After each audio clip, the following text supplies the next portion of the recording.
What if I told you, for some narcissistic personalities, intimacy isn't about love, it's about power, and their real climax has nothing to do with sex?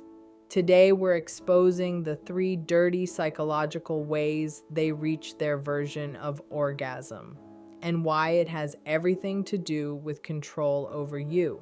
If this is resonating, pause for a second and reflect. Have you mistaken intensity for intimacy? If this is helping you name what you've experienced, make sure you stay engaged. Awareness is the first boundary. When we talk about control as the narcissist's psychological climax, we are describing a deep internal surge of gratification that comes from overpowering another person's autonomy. For this personality style, control is not just preference, it is regulation. It soothes their insecurity and stabilizes their fragile sense of self. The moment they realize they can influence your emotions, your decisions, or even your perception of reality, something shifts inside them. There is a rush, a sense of expansion, a feeling of superiority that temporarily quiets their inner instability. Control often begins subtly. It may look like intense interest, strong opinions, or decisive leadership, but gradually it becomes directive. They question your choices. They reframe your memories. They correct your feelings. If you say, "That hurt me," they respond with, "You're too sensitive." When you express doubt, they insist you misunderstood. Over time, you begin to rely on them as the authority on what is real. That dependency is the mechanism. The more you look to them for clarity, the more powerful they feel. The gratification peaks when they witness your self-doubt, when you hesitate before speaking because you fear their reaction, when you apologize just to restore peace, when you change your plans to avoid conflict. Each adjustment you make becomes proof of their dominance. It confirms that they can bend your emotional world to fit their needs. That confirmation produces an internal reward response, validation, importance, control. What makes this especially destructive is that it masquerades as passion or intensity. You may interpret their dominance as strength, their certainty as confidence, but underneath it is a transactional dynamic. Your shrinking fuels their expansion. Your compliance becomes their affirmation, and the more control they secure, the more they crave, because the relief it provides is temporary, requiring repeated reinforcement through continued psychological influence. Humiliation is another pathway through which the narcissistic personality extracts psychological gratification. It does not always appear as overt cruelty. In fact, it is often wrapped in humor, sarcasm, or just being honest. The key is not the volume of the insult, but the impact on your sense of self. When they deliver a cutting remark in front of others and see you freeze for a split second, that micro reaction becomes their reward. It signals that they have the power to puncture your confidence. This dynamic is rooted in comparison. Narcissistic personalities often carry a fragile, unstable self-esteem that depends on external validation. To feel elevated, someone else must feel lowered. Humiliation creates a rapid hierarchy shift. When they expose your vulnerability, mock your ambition, or subtly undermine your competence, they manufacture contrast.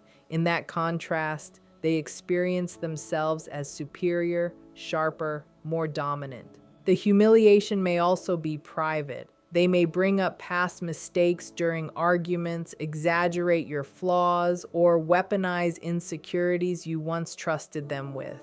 The intimacy of that betrayal intensifies the effect. You begin to guard yourself. You become cautious about what you share. That guardedness is evidence to them that their words have power, and power is the stimulant. There is also a performative aspect. In social settings, they may position themselves as charming while casting you as dramatic, forgetful, or overly emotional. If others laugh or agree, the validation multiplies. It is not just that you feel smaller, it is that they feel publicly affirmed. The audience becomes part of the reinforcement loop. Over time, repeated humiliation reshapes your internal narrative. You may begin to preemptively criticize yourself before they do. That internalized voice mirrors theirs. When you start doubting your worth without them even speaking, the dynamic has reached a deeper level. Their psychological gratification no longer requires constant action because the impact of their past humiliations continues working in their favor. The third pathway is emotional chaos, the deliberate creation of instability that keeps you off balance and hyper-focused on them. For some narcissistic personalities, calm connection feels empty. Predictability feels dull. What stimulates them is intensity, so they manufacture it. They provoke arguments before meaningful events. They withdraw affection right when you seek reassurance.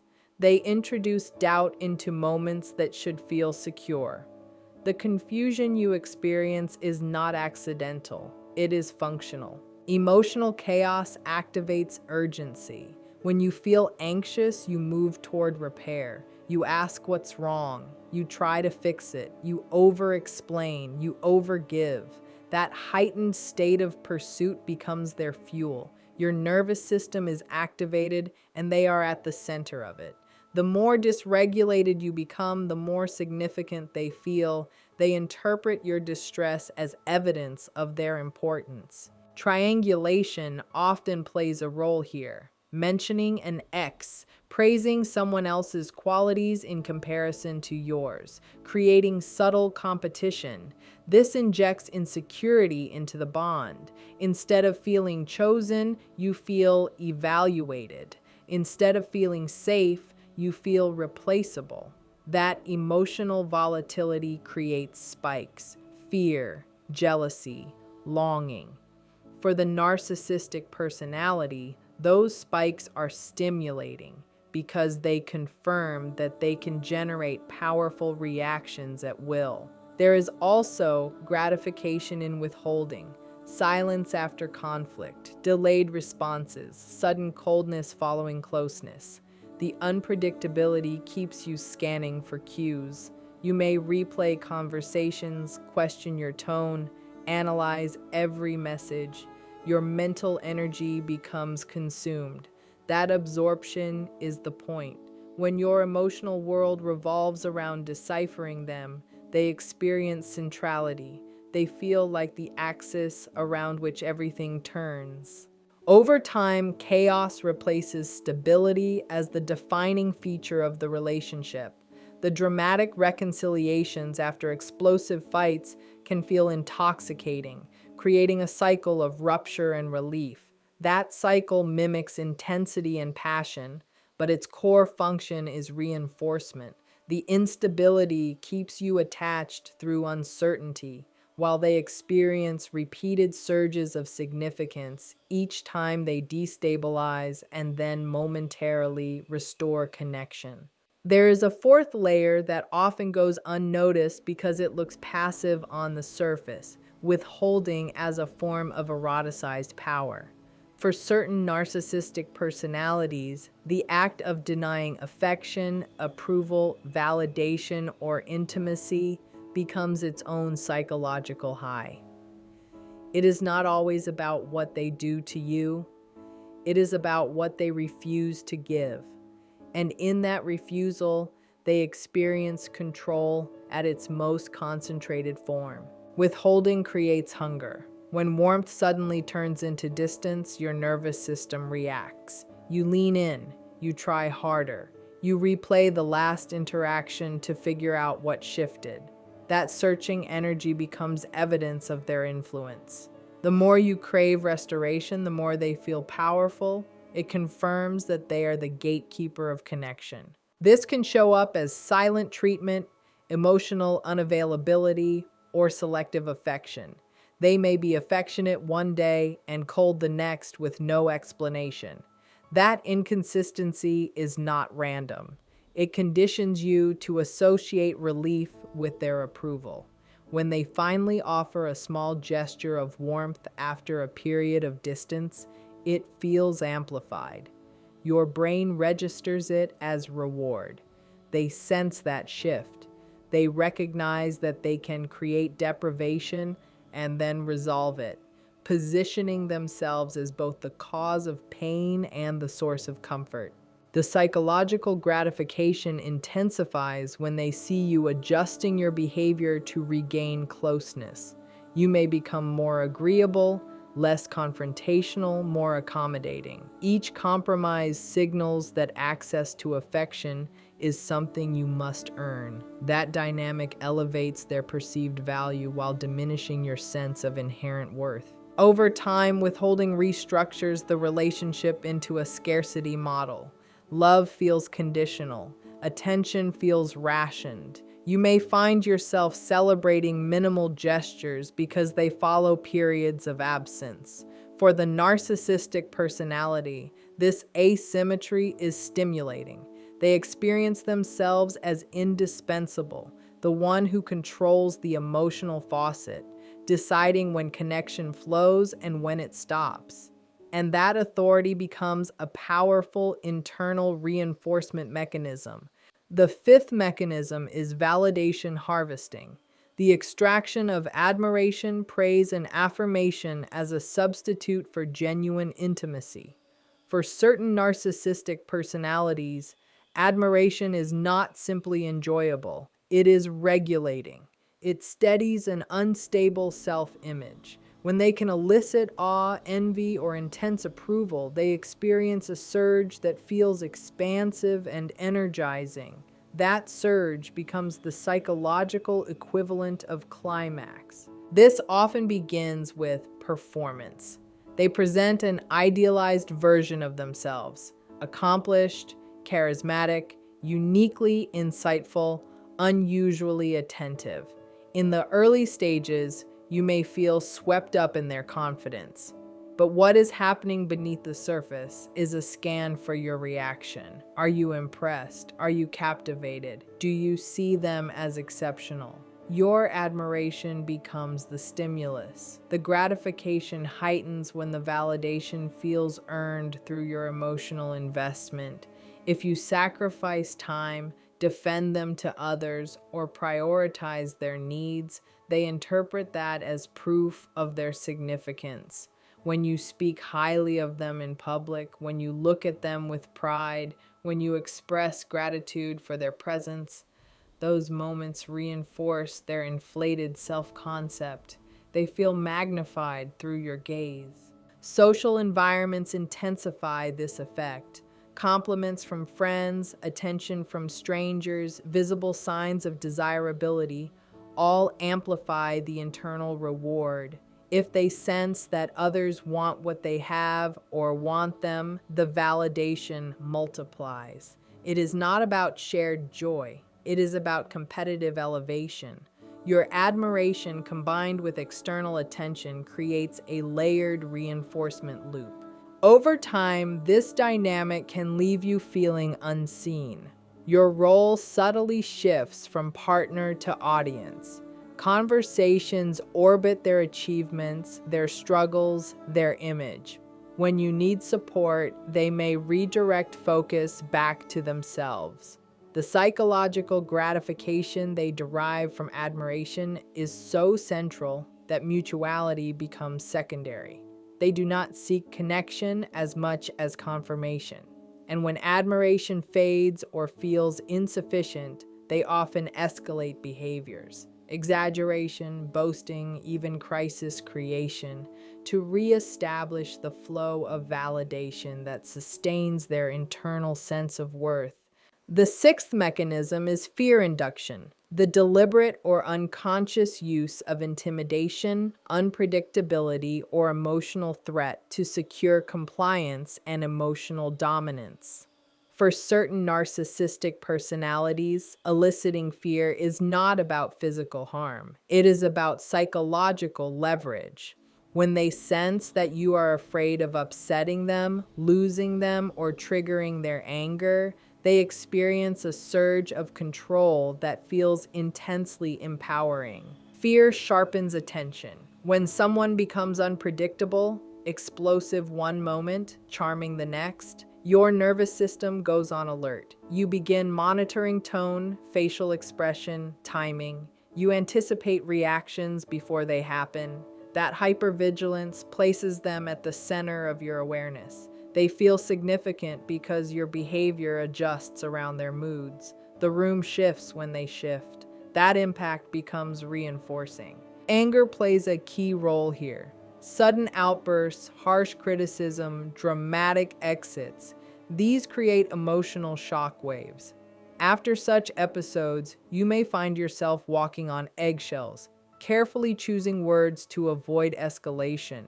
Each time you censor yourself to maintain peace, it confirms their influence.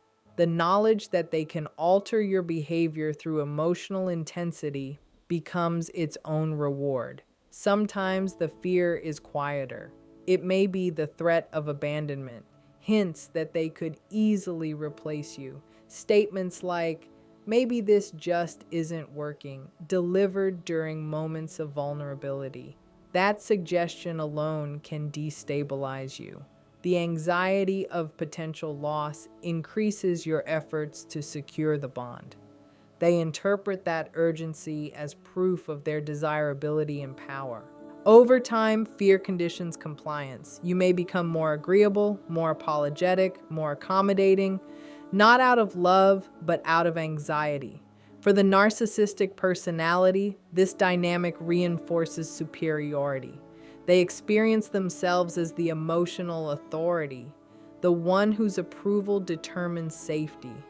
The ability to evoke fear without necessarily acting on it creates a potent psychological charge, sustaining a cycle in which your unease becomes the evidence of their dominance. The seventh mechanism is triangulation, the strategic introduction of a third person, real or imagined, into the emotional dynamic to provoke insecurity, competition, and heightened attachment.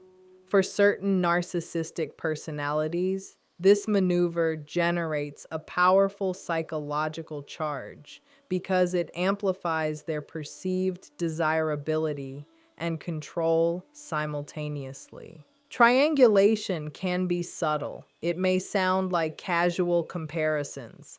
My ex used to handle this better, or my coworker really understands me. These statements are not random observations. They are calculated disruptions. The goal is to destabilize your sense of security.